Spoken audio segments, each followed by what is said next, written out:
Kejaksaan Agung menangkap tersangka kasus korupsi dari kasus korupsi mega proyek pembangunan, kasus korupsi dana pengadaan laboratorium tersangka penyelewengan dana desa.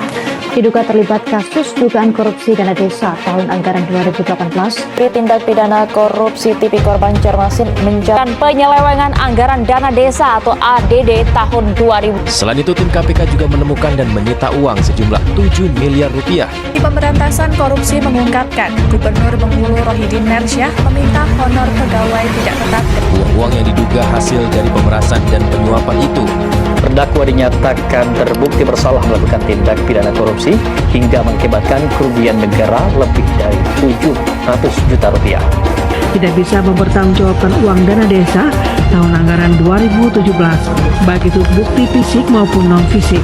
Untuk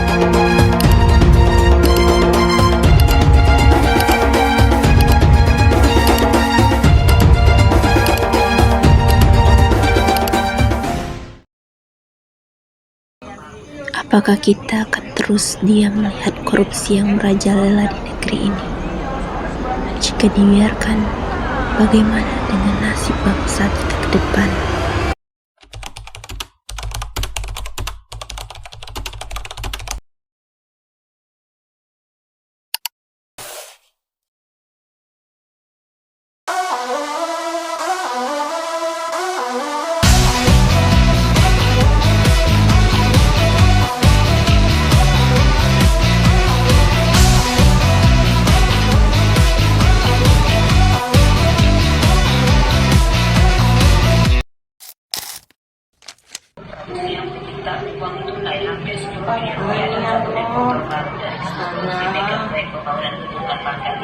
Kampung Lampung Timur yang baru ditangkap setelah sempat buron selama 6 bulan.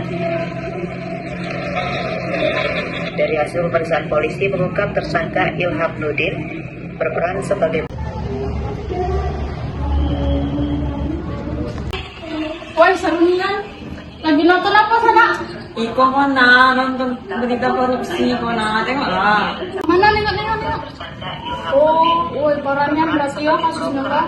Iko bisa beli mobil gitu. Iya, parahnya sih. Iya, si parahnya korupsi nih yo. Kayaknya lebih dari 1 M gitu kok, tidak mungkin ya kok. Iya, soalnya sebanyak itu coba tengok 1, 2, 3, 4, 5. Mana dia korupsinya? Proyek. pertama Ilham Nudin warga Kampung Lampung Timur yang baru ditangkap setelah sempat buron. Jadi kami lagi bahas sama nonton tentang kasus korupsi yang lagi viral. Oh, korupsi, wah, emang parah nih korupsi kok. Itulah. Tapi korupsi kok sebenarnya bukan cuma yang kita tengok tau dah. Banyak kasus-kasus korupsi lain, misalnya korupsi kecil lah contohnya di lingkungan kita yang tidak kita sadari. Itu tuh bisa dilakukan sama siapa aja, bahkan orang-orang kecil seperti kayak kita. Iya, emang apa contohnya? Contoh kecilnya aja ya. Kau makan di kantin, terus kau makan 5 bakwan, tapi kau ngakunya cuman 3. Nah, satu lagi ya contohnya, misalnya ada orang tua nyuruh anaknya beli sesuatu kok di warung, tapi anaknya tuh nyepelein uang kembalian itu. Jadi dia korupsi uang itu, padahal ada seharusnya baliannya 5.000, tapi dia ngomongnya baliannya cuma 1.000. Jadi dia korupsi 4.000 tuh. Kayak juga ya, itu kalau lo besar bisa jadi kebiasaan dan keterusan. Iya kan, apalagi korupsi itu bisa berdampak di dalam bidang ekonomi, sosial, pendidikan, dan infrastruktur. Di dalam bidang ekonomi, korupsi menyebabkan pemborosan anggaran negara dan memperburuk ketidakadilan ekonomi. Dana yang seharusnya digunakan untuk membangun kesejahteraan masyarakat atau pelayanan publik malah dikorupsi oleh pihak-pihak yang tidak bertanggung jawab. Selain itu, korupsi juga mengurangi minat investasi karena investor akan lebih enggan berinvestasi di negara dengan tingkat korupsi yang tinggi. Ini berdampak dalam pertumbuhan ekonomi yang terhambat. Di dalam bidang sosial, korupsi merusak kepercayaan masyarakat terhadap pemerintah dan lembaga publik. Ketika masyarakat merasa bahwa penjabat dan institusi pemerintah tidak dapat dipercaya, maka hubungan sosial yang sehat akan terganggu. Selain itu, ketidaksetaraan sosial semakin lebar karena hanya kelompok tertentu yang mendapat keuntungan dari penggelapan atau penyalahgunaan dana negara, sementara yang lain semakin tertinggal. Di dalam bidang pendidikan, dalam sektor pendidikan, korupsi menghambat perkembangan fasilitas dan kualitas pendidikan. Misalnya, dana pendidikan yang disalahgunakan oleh pejabat atau oknum yang tidak bertanggung jawab dapat menyebabkan kekurangannya fasilitas yang memadai bagi sekolah atau universitas. Akibatnya, generasi muda kehilangan kesempatan untuk mendapatkan pendidikan yang berkualitas yang dapat gilirannya menghambat perkembangan sumber daya manusia yang unggul. Dan terakhir, di bidang infrastruktur, korupsi di sektor ini dapat menyebabkan proyek-proyek pembangunan tidak selesai sesuai jadwal atau kualitasnya buruk.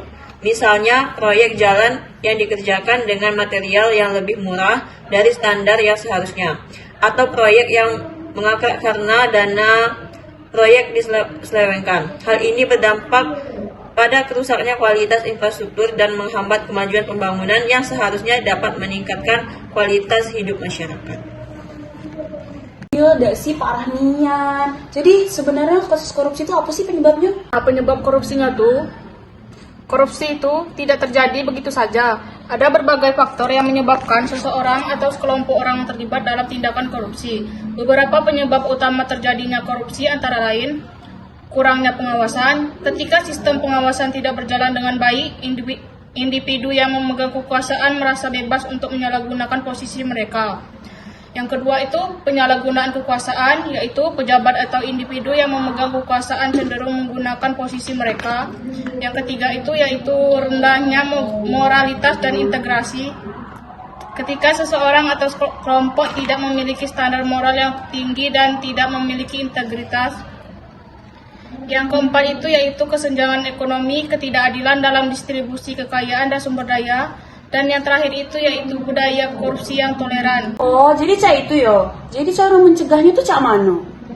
Jadi, cara mencegah korupsi itu 1. Meningkatkan transparansi dan akuntabilitas. Pemerintah dan lembaga publik harus membuka akses informasi kepada masyarakat terkait dengan penggunaan anggaran negara dan kebijakan yang diambil. Yang kedua, pemberantasan impunitas. Tidak ada yang boleh kebal dari hukum. Siapapun yang terbukti melakukan korupsi harus dihukum sesuai dengan aturan yang berlaku tanpa pandang bulu. Yang ketiga, yaitu pendidikan anti korupsi. Pendidikan tentang bahaya korupsi harus dimulai sejak dini, baik di sekolah maupun dalam masyarakat. Yang keempat, meningkatkan pengawasan. Memperkuat lembaga pengawasan yang independen seperti KPK, BPK, dan lembaga audit internal di perusahaan atau pemerintah. Dan yang terakhir, menerapkan sistem digitalisasi. Menggunakan teknologi informasi untuk memperbaiki sistem administrasi dan pelaporan keuangan. Oh, cak itu yo. Jadi, kita harus berpartisipasi dalam pencegah korupsi dengan cara seperti ini. Tahukah Anda, hampir semua kasus yang ditangani KPK berasal dari pengaduan masyarakat. Contohnya adalah kasus proyek Hambalang dan pengadaan simulator SIM yang awalnya berasal dari pengaduan masyarakat. Dengan dipecahkannya dua kasus tersebut, kita berhasil menyelamatkan kerugian negara sebesar 464,4 miliar rupiah dari kasus Hambalang dan 145 miliar rupiah dari kasus simulator SIM. Kita sebagai masyarakat juga bisa berperan serta dalam mengungkap kasus korupsi. Anda mempunyai informasi terkait dugaan tindak pidana korupsi? Silakan melapor kepada Direktorat Pengaduan Masyarakat KPK melalui WhatsApp, SMS, telepon, KPK Whistleblowing System, email, pos, atau datang langsung ke Gedung Merah Putih KPK. Dalam laporan pengaduan, jangan lupa uraikan secara tertulis hal-hal berikut.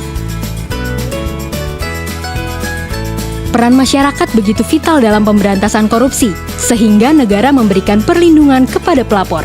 Mari kita wujudkan Indonesia bersih dari korupsi. Bersih dari korupsi, Indonesia maju. berani jujur, berani sukses tanpa korupsi.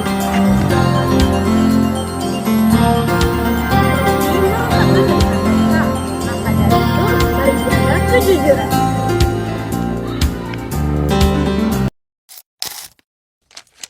You didn't have to cut me off. Like that. I can never. Now we were nothing.